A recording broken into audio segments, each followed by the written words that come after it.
സാറേ. വാ ഇരിക്കും. ഹാജിയാര് വരാൻ സമയം, ഞങ്ങൾ താഴെ കാണും. വാ പോയിട്ട് വരാം. എടാ പിന്നെ ഈ ചാനൽ നോക്കിക്കോളാം കേട്ടോ. ശരി. കോപ്പി കിട്ടി. ആണ് ഞാൻ എത്തിക്കാം സാർ. സാർ ആ ഓർഡർ വന്നില്ല, തമ്പുറത്ത് പറ്റി. ഇല്ല സാർ, ഞാൻ ഓർഡറിന്റെ കോപ്പി കൊണ്ടുവന്നിട്ടുണ്ട്. കോപ്പിയോ? തൻ്റെ പേരെന്താന്ന് പറഞ്ഞേ? ജയകൃഷ്ണൻ. ജയകൃഷ്ണൻ ഒരു കാര്യം മനസ്സിലാക്കണം, ഇത് കോടതി കാര്യം. അപ്പം നമുക്ക് എടുത്ത് ചാടി ഒന്നും ചെയ്യാൻ പറ്റില്ല. ഇത് തന്നെ താൻ മാനിപ്പുലേറ്റ് ചെയ്തല്ലാന്ന് ഞാനെങ്ങനെ വിശ്വസിക്കും? അല്ല, നമ്മൾ തമ്മിൽ മുമ്പ് പരിചയമൊന്നുമില്ലല്ലോ. അയ്യോ സാർ, ഞാനങ്ങനെ ഇവിടെ ഇത് സർക്കാർ ഓഫീസ്, അതിൻ്റെതായ കുറച്ച് പ്രൊസീജിയേഴ്സ് ഒക്കെ ഉണ്ട്. അതിനനുസരിച്ച് നമുക്ക് ചെയ്യാൻ പറ്റുള്ളൂ. മനസ്സിലായില്ലേ? എന്തായാലും കോടതിയിൽ നിന്ന് ഓർഡർ വിട്ടിട്ടുണ്ടെന്നല്ലേ പറഞ്ഞേ? അത് വരട്ടെ, അതോടെ താൻ പുറത്ത് പറ്റി. പുറത്തിരുന്നു. പുറത്ത്. അപ്പം നിങ്ങൾ ഇന്ന് തന്നെ അയാളെ വിളിക്കാം. ശരി, ബാക്കി കാര്യമെല്ലാം ഓക്കെയാണ്. ശരി. ഈ കോപ്പി കൊണ്ട് പുള്ളി സമ്മതിക്കുന്നില്ല. ഒരു കാര്യം ചെയ്യാം, ഞാൻ സേവറിനോടൊന്ന് പറഞ്ഞ് നോക്കിയിട്ട് വരാം. ഓക്കെ. രാജേഷ് ആരാ? വളവ് ശരിയാണെന്ന് നോക്കി. അങ്ങോട്ടിരുന്നു. എൻ്റെ അമ്മയാ.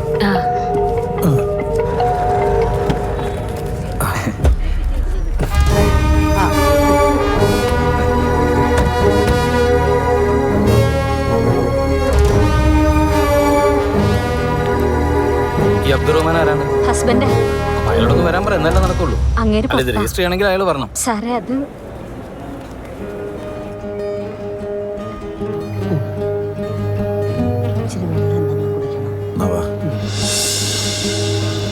എന്താ അമ്മയ്ക്ക് വെള്ളം പൈസ പറഞ്ഞിരിക്കാം. നമസ്കാരം. എടാ, എല്ലാം സെറ്റായില്ലേ? ഒന്നും ശരിയായിട്ടില്ല. എന്ത്? ഈ കോപ്പി ഒന്നും വെച്ച് നടക്കത്തില്ല എന്നാണ് രജിസ്ട്രാർ പറയുന്നത്. ഇനി ഇന്നലെ അയാള് അയക്കാൻ വിട്ടുപോയിട്ടുണ്ടാവും. എന്നാ പിന്നെ ഞാൻ പോയി പോസ്റ്റ് ഓഫീസിൽ അന്വേഷിച്ചിട്ട് വരാം. 27-ാം തീയതി സർവേ എടുത്ത് കഴിയട്ടെ. വേറെ തടസ്സമൊന്നുമില്ല. വിളിക്കാം സാർ. അന്ന് പറഞ്ഞ ഡോക്യുമെന്റ്സ് ഒക്കെ കൊണ്ടുവന്നിട്ടുണ്ടല്ലേ? നീ എന്നാ? ഇതാ സാർ. കുഴപ്പമില്ല, നാളെ കഴിഞ്ഞ് ചെയ്യാം കേട്ടോ. ശരി സാർ. എന്തായി? എല്ലാവരും എത്തിയില്ലേ? എന്നാ തുടങ്ങിയാലോ? അല്ല, ഒരാളും കൂടി വരാനുണ്ട്. ഇപ്പൊ വരും.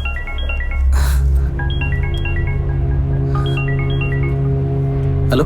എടാ ആ പോസ്റ്റ് മോഡൽ എവിടെയും കാണുന്നില്ല. നീ ഒന്നുകൂടെ കാര്യം ഒന്ന് റിക്വസ്റ്റ് ചെയ്ത് നോക്ക്. ഇനി കൈക്കൂലി വിലയാണോ ഉദ്ദേശം നമുക്ക് അറിയില്ലല്ലോ. ഞാനൊന്ന് സംസാരിച്ച് നോക്കാം.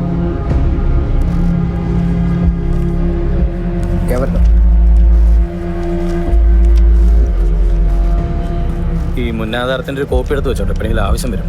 സാർ സാർ ഇവിടെ തന്നോട് കാര്യം പറഞ്ഞ് മനസ്സിലാവില്ലേ? താൻ പുറത്തു പോയി നിൽക്കുക. ആ ഓർഡർ എന്ന് പറട്ടെ. സാർ, ഞാൻ പറയുന്നത് കേൾക്കണം. വളരെയധികം കഷ്ടപ്പെട്ട് പല പ്രശ്നങ്ങൾ തരണം ചെയ്തിട്ടാണ് ഞാനവിടെ നിൽക്കുന്നത്. സാറിന് ഈ രജിസ്ട്രേഷൻ ഒന്നും നടത്തി തരാം. നാളെ ക്രിസ്മസ് അവധിയാണ് സാർ. എൻ്റെ നിവൃത്തികേടുകൊണ്ടാണ് ഞാൻ ഈ പറയുന്നത്. ഇവിടെ വരുന്ന എല്ലാവർക്കും 100 പ്രശ്നങ്ങളും ആവശ്യങ്ങളും ഉള്ളവരാ. അതൊക്കെ കേൾക്കാൻ നിന്ന് കഴിഞ്ഞാൽ എനിക്ക് എൻ്റെ പണി ചെയ്യാൻ പറ്റുമോ? പുറത്തോട്ട് നിന്ന്. അയ്യോ സാർ, ഞാൻ ഇത് വിറ്റ് കിട്ടുന്ന പൈസ കൊണ്ട് ഒരു കൊച്ചിന്റെ കല്യാണം നടത്താനുള്ളതാണ്. ഇതുപോലെ ഒരുപാട് കഥകളൊക്കെ ഞാൻ കേട്ടിട്ടുണ്ട്. പുറത്ത് നിന്ന് ആരോടെല്ലാം പറ. സാർ, ഞാൻ പറയുന്നതെല്ലാം സത്യമാണ് സാർ. ചെല്ല് പുറത്ത് പോയി നിൽക്കുമോ? ഫോണൊക്കെ സംസാരിക്കണമെങ്കിൽ പുറത്ത് ചെന്നിട്ട്. ആടെ ജോഷ, പോസ്റ്റ് നമ്പർ ആണത് രജിസ്റ്റർഡ് അവിടെ കൊടുത്തെന്നാ. ഞാൻ കൊടുക്കട്ടെ വിളിക്ക്. നീ ഒന്ന് സംസാരിക്കും. ഒന്ന് സംസാരിക്കും. ഹലോ. ഇന്ന് രജിസ്റ്റർ ഓഫീസിലേക്ക് ആകെ മൊത്തം 3 പോസ്റ്റാണ് ഉണ്ടായിരുന്നത്. അതിലൊന്ന് ഈരാറ്റോട്ടെ കോടതി എന്നുള്ള രജിസ്റ്റേർഡാ. ഞാൻ കൊടുത്താണല്ലോ 3ഉം. രജിസ്റ്ററുടെ കയ്യിൽ തന്നെയാണ് കൊടുത്തത്. 12 മണിക്ക് മുന്നേ കൊടുത്തിട്ടുണ്ട്. സാറേ, സാർ ഇവിടെ പോസ്റ്റ് വന്നിട്ടുണ്ടെന്ന് പറയും സാർ. ആര് പറഞ്ഞു? Post office. പോസ്റ്റ്മാൻ പറഞ്ഞു. ഇവിടെ പോസ്റ്റ് വല്ലതും വന്നിട്ടുണ്ട് സാറേ. 100 തിരക്കിനിടയ്ക്ക് ഓരോന്നും കൊണ്ട് വാങ്ങോളൂ. ഇതാന്ന് തോന്നുന്നു.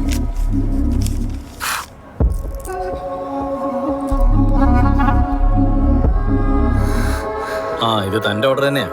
പക്ഷെ ഒരു പ്രശ്നമുണ്ട്, ഇതിനകത്ത് സീലില്ല, അതുകൊണ്ട് രജിസ്റ്റർ ചെയ്യാൻ പറ്റില്ല. സാർ, അങ്ങനെ പറഞ്ഞ എങ്ങനെ ശരിയാവാനാ സാർ? ഞാൻ കൊണ്ടുവന്ന കോപ്പി സാർ സ്വീകരിച്ചില്ല. ഈ കോടതിയിൽ നിന്ന് വന്ന പേപ്പർ ശരിയല്ലെന്ന് പറഞ്ഞാൽ ഞാൻ എന്ത് ചെയ്യാനാ? ഇതിനകത്ത് കോടതിയുടെ സീലില്ലാതെ എനിക്കെന്ത് ചെയ്യാൻ പറ്റും? സാറേ എന്റെ ജോലി തടസ്സപ്പെടുത്താണെന്ന് പുറത്തു പോയെ. സാറേ എന്നെ കൊണ്ട് പറ്റുന്നത് ഞാൻ ചെയ്ത് ഞാൻ കാലം വീഴും. ഇയാള് കാലൊന്നും പിടിക്കണ്ട, പുറത്തോട്ട് നിന്നാ മതി. ഇതൊക്കെ എങ്ങനെ തോന്നിയ പോലെ ചെയ്യാൻ പറ്റുന്ന കാര്യങ്ങളൊന്നുമല്ല, മനസ്സിലായില്ലേ? സാറേ ഞാൻ എവിടുന്ന് പുറത്തു പോവാണെങ്കിൽ എനിക്ക് കുറച്ച് പേരോട് മറുപടി പറയാനുണ്ട്. സാറിന് ഈ രജിസ്ട്രേഷൻ നടത്തി തരണം. ഇന്ന് രജിസ്ട്രേഷൻ നടന്നേ പറ്റൂ. ആഹാ, ഓവർ സ്മാർട്ടാന്ന് നോക്കുകയാണോ? എന്നാ ശരി, താൻ എന്തൊക്കെ പറഞ്ഞാലും ഇന്ന് ഈ രജിസ്ട്രേഷൻ ഞാനവിടെ നടത്തുകയല്ല. എന്താ ഉണ്ടാകുമെന്ന് ഞാൻ നോക്കട്ടെ. താൻ പുറത്തു പോയെ. ചുമ്മാ ഓരോ ഉടയപ്പായിട്ട് വന്നേക്കുന്നേ മനുഷ്യനെ പറ്റിക്കാനായിട്ട്. ഈ പരിപാടി തുടങ്ങിയിട്ട് കുറെ വർഷമായി. പണി വരുന്ന കാണുമ്പോൾ നമുക്കറിയാം. തന്നു പുറത്തു പോയെ. ചുമ്മാ ഓരോ കള്ളക്കഥയായിട്ട് ഇറങ്ങിയേക്കുക.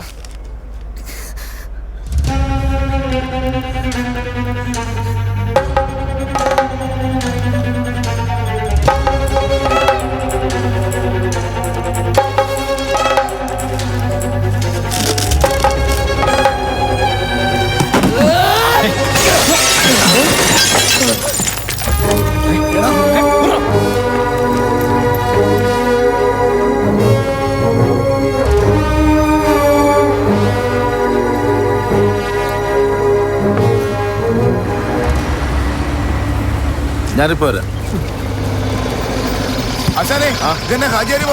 എന്താന്നറിയത്തില്ല, പോയി നോക്കാം. വാ. രജിസ്റ്റർ ഓഫീസിൽ അടി നടക്കുന്നു. എന്നാ സംഭവം? തോന്നിയാസം കാണിക്കുന്നേ.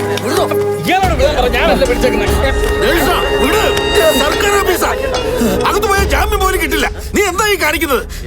എന്താ പ്രശ്നം? നമ്മുടെ അവസ്ഥ അവനോട് പറഞ്ഞതാ. അവനപ്പോ കേൾക്കാനുള്ള മനസ്സില്ല. ഞാൻ എന്തോരം ഓടിയിട്ടാണ് ഇതുവരെ എത്തിച്ചെന്നറിയാം.